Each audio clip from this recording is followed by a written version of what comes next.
Hello, everyone. Welcome back to our Courageous Leadership with Virginia Prodan every Wednesday and Saturday at 10 o'clock Central Time.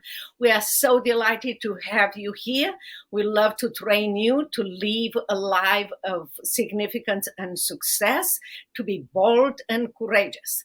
We started our podcast because many of you read my memoir, Saving My Assassin, My Life Under Communists, Under Persecution, and here in America, and fighting for freedom. But we also love to invite courageous leaders that in their area accomplish so much that they can train us and how to do in that specific area. And one of these courageous leader is Laine Lawson Craft, and she is an award-winning author, a popular media host, an in-demand speaker. So, Laine, I just want to thank you for coming here. I want you to introduce yourself to our audio and video podcast. By the way, you can find our podcast on Spotify, Apple Podcasts, Edify, and you can watch it on YouTube. So welcome to our podcast. Well, I'm so excited to be here. Thank you again for this invitation.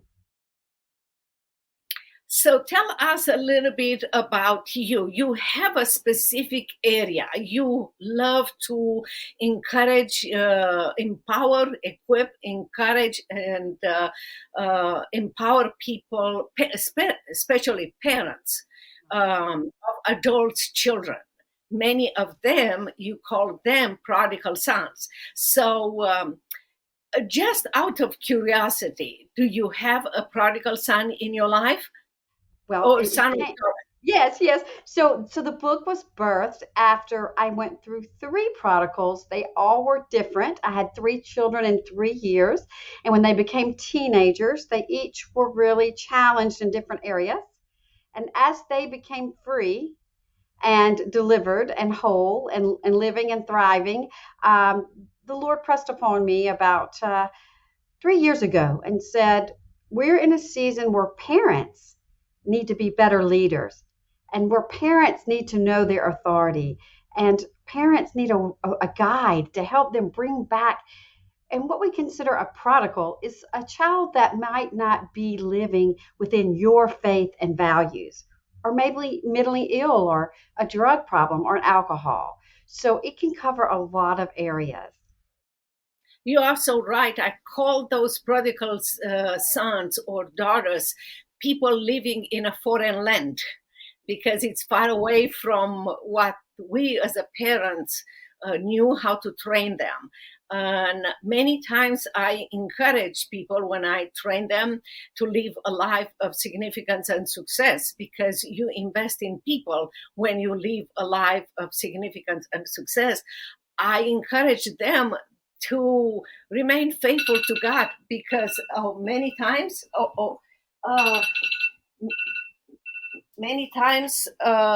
it's not about what we did. It's about how our children will react to that. And that is very important, not to be discouraged. But I want to ask you, what is the biggest mistake that parents with prodigal adults, kids will make? I think our culture today really makes parents feel like they have to be the children's best friend. You know, you can't be a child's best friend, no matter what their age, and really be an effective parent. So there's a beautiful balance. I'm not saying don't be close to your kids, but what I am saying again is that parents are the leaders of the home. They carry an authority. So you always, as a parent, don't ever forget, you get the last word. You get to, particularly children that are at home, or I don't know if you've seen this new study that just recently came out. Do you know that over 60% of parents today are still giving their adult children money and still buying their vacations? So let's factor this for a moment. If you've got a child, no matter if they're 40 or 14, and they aren't living in the legacy, in the way that you hoped as you led them, or that you're living, well, then why are we supplying their comforts? Isn't that a great question? So I would say we can't change. None of us can change without getting uncomfortable. And sometimes what we must do is forget being that best friend. Remember, you are an authority. And then you have to take another step, and we can go into that on how to not allow and enable them. You are so right about that, because what I call is, and many times I want parents with small kids, because they can start at their age, long before they go to kindergarten, to refuse to resolve every problem that our children have. Because when we do that, if you resolve their problems when they are small, or you provide for them money, place in your basement, or a vacation when they are 40, you put yourself between them and God. They will not be able to see God's hands and God's power. You're talking about being uncomfortable. When I came to this country, I came empty-handed. I didn't know one word in English. I had two girls under 10 years old, and I was pregnant with my son. And when we came as a family. Shortly after this, my husband left us, and I found myself in a foreign country with no money, no English, 3 kids to take care of them. But I was so afraid that I will mess up those lives, that I grabbed God's hands, and He did an amazing things. Not only for me, I learned English. I went back to law school here in Dallas, Texas, but I raised 3 kids that served the Lord. The first one graduated from SMU like me, the second one from Harvard Law School, and my son from Air Force Academy, and all of them are serving the Lord. It is possible. But the problem is, you have to show them every single day that you depend on God, and let them depend on God. It's not that you don't provide for them, but they have to learn that God is the resource for their life. You nailed it. It's so true in our lives and everybody's life. And that's the way I believe that we can change this culture. Yes, and I really want to agree with you. I call it in the book, partner with God. First Yes. and foremost, we must in our individual lives ask ourselves, am I living in obedience and in the way that God has asked me to live? And then am I showing that to my children? We partner with God because He's our Father. He's our Father for you and for your child. He's also, He's trusted you. He's trusted you to steward His creation, because that's His creation in your stomach that you birth and you're raising. So I really do petition parents first to partner with God and say, God, listen, help me to live in the way you want me to be. I'm your child too. And then, Father, help me steward this child so that I can lead them in a way that they will have a relationship, an intimate relationship with you, Father. I cannot stop myself to say you are so right, because you are so right. Because God gave us, or let's take my example, He gave me 3 lives. Each one was different. I have to relate to them in a different ways. My girls were very close to each other. They were born a year and a half, and my son is 10-year difference between my girls and my son. I was married just once. And later on in life, I learned that raising a boy is different than raising a daughter. I knew that you are asking a question to a girl, and 3 hours later, she's still speaking. But you ask a question to a boy, and the answer is yes and no. So I have to learn how to ask him questions, not to give him the opportunity to respond yes or no. So you as a parent, God is going to equip you, in a way that you don't even think before, but he's going to equip you because, like you said, he entrusted you with those lives and he will train you. The Bible tells us that God is training us while we are asleep, when we read the Bible, when we talk with other parents, and so forth. So he's for us, not against us. Yes, he is. And I just want also to say that if you're wondering today, maybe you have a prodigal and maybe you're just kind of at a place where you're hearing all this and you're wondering, but give me some application. So let me just give you some application about the authority and the providence of God in your life and in your child's life.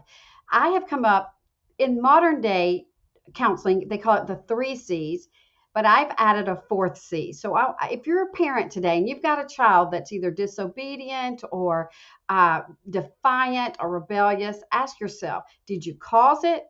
Can you cure it? Can you control it? And then I love the 4th C that the Lord gave to me, and that is cast it upon him. So, 99.9% of the time that your child is doing something, you didn't cause it. You can't cure it. You can't control it. You have to cast it over as you partner with God and allow him to move through you to reach this prodigal.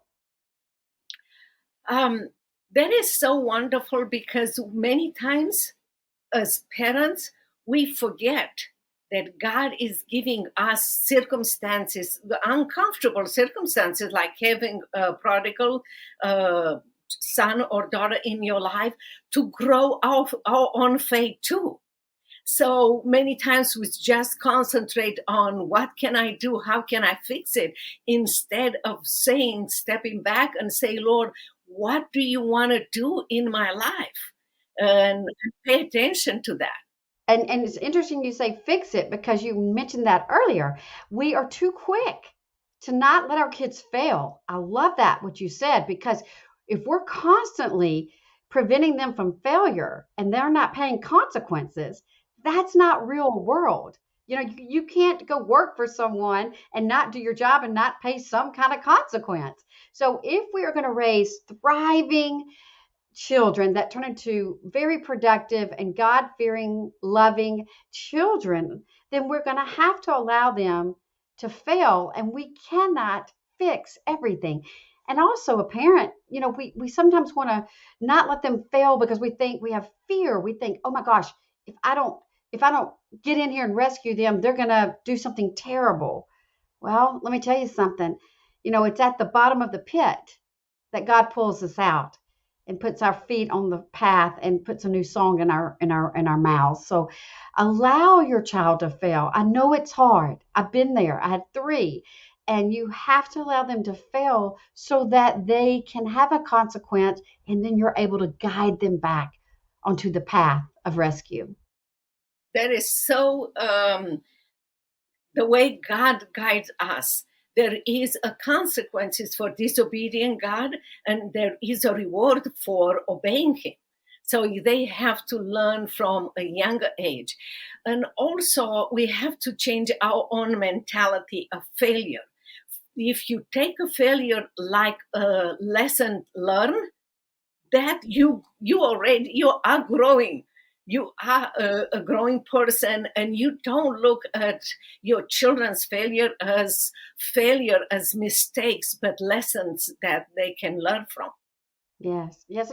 And haven't we all? I mean, how else have we all learned to grow and to do better when we know we're not in obedience of whatever, whether it's the law or obedience to the scripture, obedience to our parents. I mean, so it's a natural course. And like you said, God designed it that way so that we would know, to come back. Because if we are not catalysts for change for our children through allowing them to be uncomfortable, That is so contra to today. Everybody wants their kids comfortable and popular and, everything, all the gadgets. But listen, if they're not comfortable, that's when you can touch them and allow God to help you, give you the wisdom to bring them back. Because, we have spoiled our children. And what I mean by that, our children don't realize there are necessities of life, and that's bread and water and maybe even a warm bed. But then there are luxuries, privileges. We've got to teach our children early. A privilege is not a phone. I mean, a privilege is a phone. It's not a necessity. Our children think all of these extra things, sports and all these things are necessities, but they're not. They are absolute privileges. And so if we start placing those roots into our children, then it also gives you a bargaining tool when it comes to discipline. When they do become defiant or disobey, you've got these privileges to take away and say, listen, I can give you food and water and a bed, but until you start coming in on time, on curfew, or until you start saying yes instead of running around here wild and being defiant, saying no, these are the privileges you cannot have until these things turn around. And one other thing that I taught my kids, and I love to tell people that I train, is we always have to show our children that we love them, but we don't agree with their style of life. If they are in a foreign land, what I call, if they're on drugs, if they are, having sex before marriage, and the list goes on and on. But they have to know that we love them. We love them because they are our kids. We are loved by God because we are his children. Even when we were unlovable, he still loved us. But the most important thing is that our children and even adults needs to know they will never lose our love. They will lose our approval for their style of life. That's a totally different approach. Yes, and it's hard. It's very difficult because it's hard to love someone, as you said, when they're unlovable, when they are literally living in complete counter of how you want them to. But I do believe very deeply that it was the kindness of God that leads us to repentance.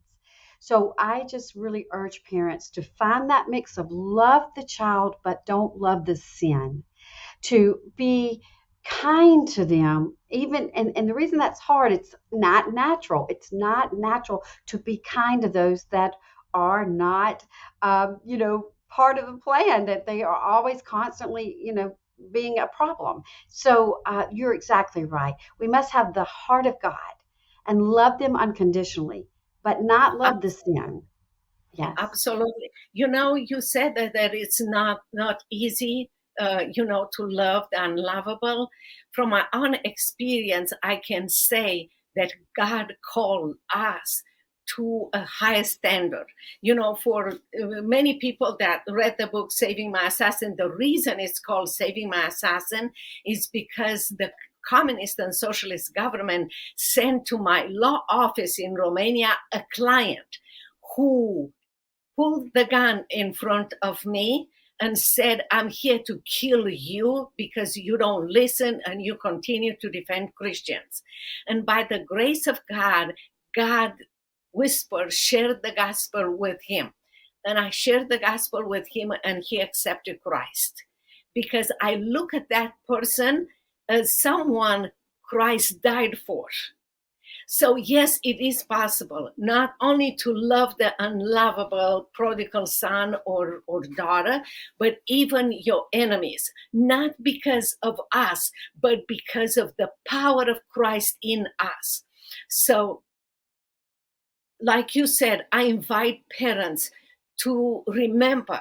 I know it might sound very different, but take it from me. God is giving us a higher honor to suffer during those times so he can show his love to a prodigal son or to an assassin who later on became a child of God. or return to Christ. What an absolutely amazing honor God is trusting us. So think about this way, and not at the pain that you are suffering right now, but the honor that you have that God is using you for his glory. I want you to tell our audience where they can find you. Yes, you can just go to my website, Laine, Laine, Lawson Craft, CRAFT.com. There you can read the first chapter of my new book, The Parent's Battle Plan, Warfare Strategies to Win Back Your Prodigal, and anywhere social media. And you can buy the books anywhere books are sold. Well, thank you so very much. Appreciate so much what you are doing. And I believe in our society now, when so many parents are willing to bring the prodigal son back to Christ, your book and your ministry, it's so important. And I hope that our audience and our listener will visit your website, will buy the book, and will be encouraged by the ministry and by everything that you are doing. We want just to thank you so much for coming to our podcast, Courageous Leadership with Virginia Prodan. Thank you so much. And I give God all the glory. I really do. Yes, indeed. To him be the glory. Thank you so very much again for coming to our podcast, Courageous Leadership with Virginia Prodan, every Wednesday and Saturday at 10 o'clock Central Time on Spotify, Apple Podcast, Edify, and you can watch it on YouTube. We hope that you take to heart what Laine Craft shared with you. I hope you go and buy her book. You can go on our website and buy the book. The website is virginiaprodanbooks.com/product/book.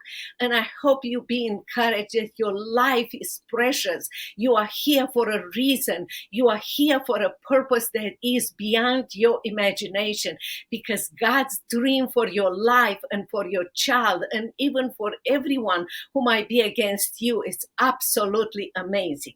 Until next time, God bless you and keep in touch. Bye-bye.